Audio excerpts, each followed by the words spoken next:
Okay, I admit it. I'm an old woman who avoids conflict like I avoid Jehovah Witnesses trying to sell me religion. But even I'm getting embarrassed by what a total wuss Donald Trump is. Why is it that the people who claim to be tough are always the biggest cowards? Or that our taco president is doing everything possible to prove he really does crap in his diapers at the slightest challenge? The funny thing, at least to me, is how much we Americans have taken our status as the toughest guys on the block as a given for so many years. Ever since World War II and the later collapse of the Soviet Union, the US has strutted the world stage as the big dick we think we are. And to be fair, a large part of the world has gone along with us on this, especially other Western democracies, which have, to a greater or lesser degree, tried to cash in on being besties with the super tough Americans. They may not like it, but I can't think of a time since the 1950s where the people of the world haven't at least feared the US, and too often we have gloried in this image of our country. Of course, it doesn't hurt that we are about 10 years away from complete bankruptcy due to our massive military overspending, or that for a myriad of reasons, the US has had a definite technological advantage over the rest of the world. So, despite literally and figuratively shooting ourselves in the foot for the dubious honor of being the meanest guy in the yard, it stands to reason that we should have had at least a few more years of being able to bully the rest of the world. So, what happened? Trump is too stupid to be president. Just like he squandered his inheritance from daddy, Trump has burned through the carefully crafted American tough guy image faster than Augustus Gloop trying to drink the river of chocolate. Past presidents have at least had the wit to understand the game, and applying pressure on others to get them to do what you want comes from the fear of what you might do to them, especially to their personal pocketbooks. Since Trump always chickens out or is so horribly compromised he doesn't dare act, no one actually fears him. And that is just a bridge you can't unburn. He's also comically easy to manipulate through flattery, and it is freshly amazing each time one of these world leaders doesn't burst out laughing while stroking his bloated ego.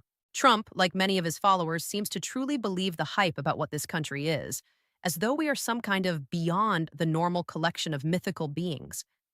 When he was sworn in, there was a few-month period where the world acted towards the US presidency like it always has, and Trump started behaving as though he was the reason for this deference, instead of just being the beneficiary of decades of carefully crafted US supremacy in the world. Maybe instead of paying others to take his tests, Trump should really have read the history books himself. Having a good reputation and earning respect is 100 times harder than losing it. And 6 months into this disaster, he has cost the US every ounce of trust the world once had in us. Trump is like the guy who dumps his girlfriend thinking she will come crawling back, only to discover that the moment she's free of his bloated corpse with one foot in the grave, she was finally able to see what a disgusting monster he really is. Are you listening, Mexico, Canada, Europe, and Melania? And the advantage of Trump destroying America. Personally, I like the idea of the US losing its dominance in the world. What it has always felt like to me and many other Americans is that far too many of the other democracies have taken advantage of our insanity for their own gain. The horror of World War II and a lot of corporate greed pushed this country into a 70-year cycle of absolutely bonkers military spending. And even if that was a good idea, which I have my doubts, we have refused to reckon domestically with what it has meant. In comparison to other developed nations, America has these issues. 1. Has no public health insurance. 2. Spends far less on social services for its citizens. 3. Has an enormous debt, some $32 trillion, which is crippling what few social services we actually have. 4. Greatly empowers the greed of corporations, the rich, and the military-industrial complex, leading to massive corruption in our courts, politicians, and constantly degrading legal protections for the people. 5. Glorifies a culture of work at the expense of personal happiness. 6. Puts more of its citizens in prison than any other nation. 7. Is forced to pay an absurd amount for medical advancements and medications. 8. Treats public education as a distasteful joke. 9. Gives the average American a completely unjustified and false view of their importance in the world. All of these things are a result, at least partially, from our stance on the world stage. One of the things that irritates me the most is when people in other countries say things like, I can't believe the US doesn't have public health insurance. No shit, we don't. largely because we have been giant idiots in trying to be the world's policemen.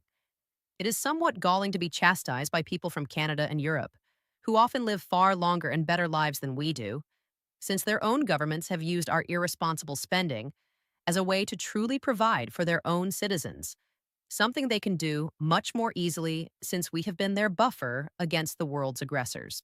Do the people of the world think we like it here? I hate living in a country without public health insurance, no real democracy with any choices that matter, or that you are treated like disloyal scum anytime you want to take a vacation.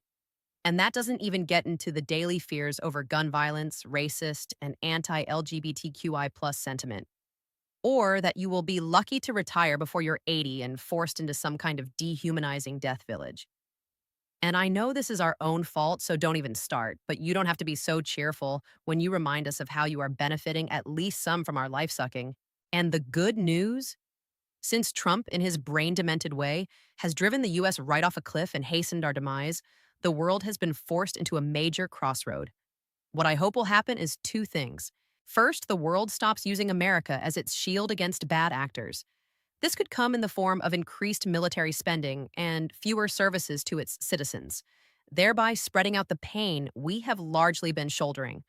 Or maybe human beings will come to their senses and stop needing so much ability to kill each other, but I'm not holding my breath for that to come to pass. And second, America flails and comes apart, politically, economically, and socially. MAGA may not really understand why they are angry, but that doesn't mean their anger and the growing progressive movement in this country doesn't have just cause to be upset. The path to fix our enormous problems is to break down those systems which keep us trapped in this nightmare: greed, money and politics, and warmongering. Only after these systems are truly exposed and destroyed can we begin to rebuild a democracy that is actually for the people instead of just for the rich. In an absolutely stunningly short period of time, Trump has really screwed over the United States. The idiotic trade war, empowering ICE as his personal racist Gestapo, and even watching Putin bitch slap him in Alaska are all especially terrible. And you are starting to see some of his most ardent supporters look a little uncomfortable at what a wimp and moron Trump really is. But it was all going to happen anyway. There is just no way we could have kept on putting the screws to the average citizen to feed the billionaires and war profiteers, something far too much of the Western world has been okay with, as long as they can live better lives due to our stupidity. Our next big step is the 2026 midterms. If we are smart and lucky enough to actually get to vote, we must do everything possible to both take power away from the Republicans and, more importantly, throw out every single Democrat in primary challenges who barely cares more about the people than their right-wing counterparts.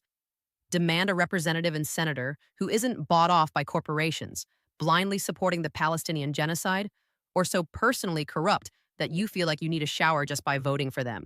I know it's going to be a hard road, but it is not impossible that Trump screwing over the US turns out to be the very thing that finally breaks the horrific cycle we have been forced into. The rest of the world might find their lives a little less comfortable due to higher taxes and a bit less social safety, but we're sorry, we just can't do it anymore. As always, speak out, protest, vote, and support each other in this greatest of the darkest before the dawn moments of our lives.